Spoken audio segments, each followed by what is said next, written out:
Hello, Iab. How are you doing?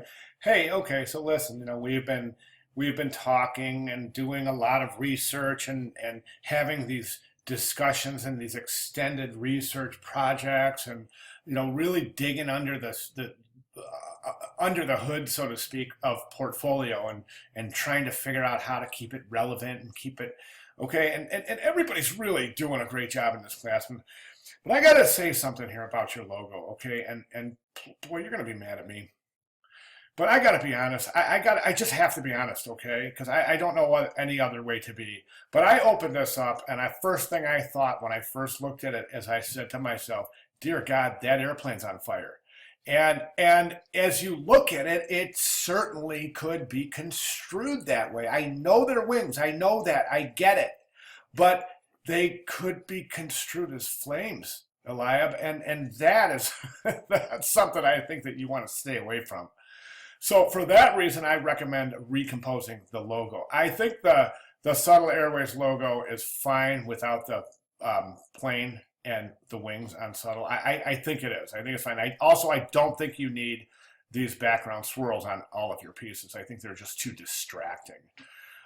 So what I would do is I would remove the plane from the logo, from the logo itself.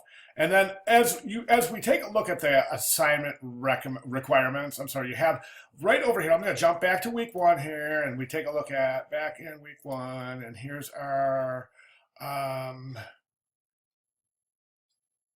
okay, so demonstrate one graphic identity system for existing or invented company that would include an attachment portfolio of the profile of the company. So we need a written profile for the airlines, okay? And I don't think you have not included a written profile. So we need a written profile. And then if we go back, we see the basic business stationery, that's stationery with an E, STATIONERY, and a minimum business corporate identity package would consist of a stationery system, and that would be the minimum of a letterhead, business card, envelope, and in a lot of cases a mailing label. Okay, so that's only considered one piece, Eliab. See what I'm saying? You need 5 pieces, not okay. So right now you're showing business card, letterhead. Oh, business card. You have that labeled as business letter. That would be business card. Then you have letterhead, and then you have envelope, and that's great. They all definitely are very, they're consistent. I will talk about that in 1 second, though, but they're pretty consistent.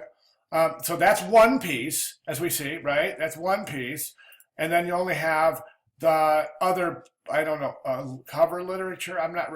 I mean, a cover literature. Okay.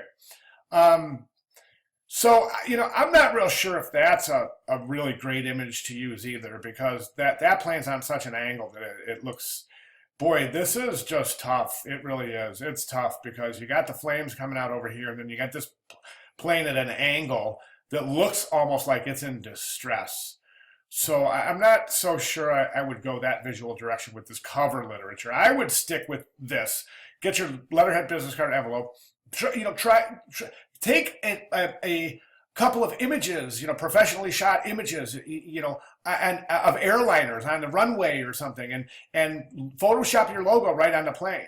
And then signage, you could show your signage. You could have interior shots of airports showing all sorts of signage by the check-in desk and the reservation desk and all of that stuff. And then you could have a brochure. You could have other relevant innovative applications, like all sorts of outdoor signage, and all sorts of stuff like that. I would say try to use a little bit of variety here. And then as far as the logo goes and the business stationery, I already talked about the logo. And what I would do is I would really try to design these so that they're consistent. Well, actually, you know what? You're pretty good here. You're pretty consistent because you're center aligned, and then left aligned on the envelope. But there's no other way to be on an envelope, right? I would move the address a little bit away from the logo. You want that logo to have a nice clear distance. That would include placing any graphics near the logo, as well as that would include placing the logo too close to the edge of the page and what would be considered a no print zone, which is typically an eighth to a 16th of an inch all the way around. where you wouldn't place any graphics because if it's too close to the edge of the page and it creates an uncomfortable visual tension. We can see the same thing right here at the top of the business card, and again, really close over there in the envelope as well. Okay, Elab, those would be my recommendations. I'd like to see more work. I mean, technically, really, we only have 2 pieces here.